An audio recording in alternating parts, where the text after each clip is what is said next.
হুগলি জেলার ধনেখালি ব্লকের দশখড়া গ্রামটি তার অপূর্ব টেরাকোটা বা পোড়ামাটির স্থাপত্যের জন্য বিখ্যাত। এখানকার গোপীনাথজি মন্দির বা রাধা গোপীনাথ জিউ মন্দির বাংলার পোড়ামাটির মন্দিরগুলোর মধ্যে এক অনন্য নিদর্শন।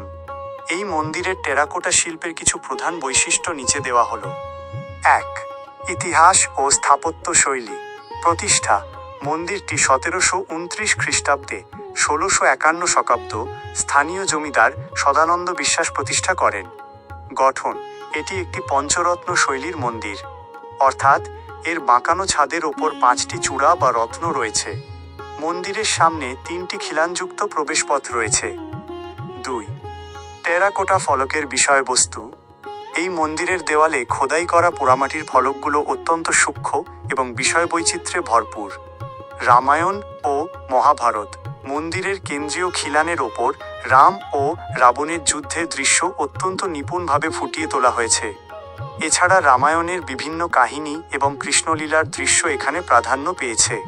সামাজিক চিত্র: তৎকালীন সমাজ জীবনের প্রতিচ্ছবিও এখানে দেখা যায়, যেমন চরকায় সুতো কাটা, বাদ্যযন্ত্র, বেহালা বাজানো, শিকারের দৃশ্য এবং সমসাময়িক সাধারণ মানুষের দৈনন্দিন কাজকর্ম।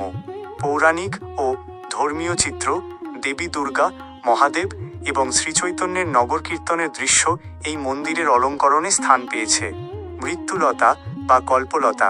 মন্দিরের দেওয়ালের কোণগুলোতে সারিবদ্ধভাবে খাড়া করা টেরাকোটার কাজ রয়েছে, যা মৃত্যুলতা বা কল্পলতা নামে পরিচিত। 3. বিশেষ বৈশিষ্ট্য। সংরক্ষণ: বাঁকুড়ার বিষ্ণুপুরের মন্দিরগুলোর মতো বিখ্যাত না হলেও দশঘড়ার এই মন্দিরের টেরাকোটা প্যানেলগুলো তুলনামূলকভাবে বেশ ভালো অবস্থায় টিকে আছে। যদিও কিছু জায়গায় সংস্কারের জন্য রঙের প্রলেপ পড়েছে, তবুও মূল কারুকাজগুলো স্পষ্ট বোঝা যায়।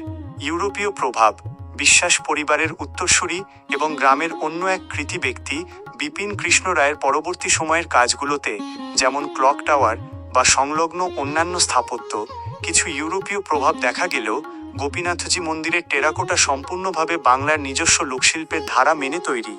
গোপীনাথজি মন্দিরের ঠিক পাশেই একটি অষ্টকোণাকৃতি রাসমঞ্চ এবং একটি বর্গাকার দোলমঞ্চ রয়েছে, যেগুলোতেও সুন্দর টেরাকোটার কাজ চোখে পড়ে। আপনি যদি এই মন্দিরটি সশরীরে দেখার পরিকল্পনা করেন, তবে এর সূক্ষ্ম কারুকাজগুলো আপনাকে মুগ্ধ করবে।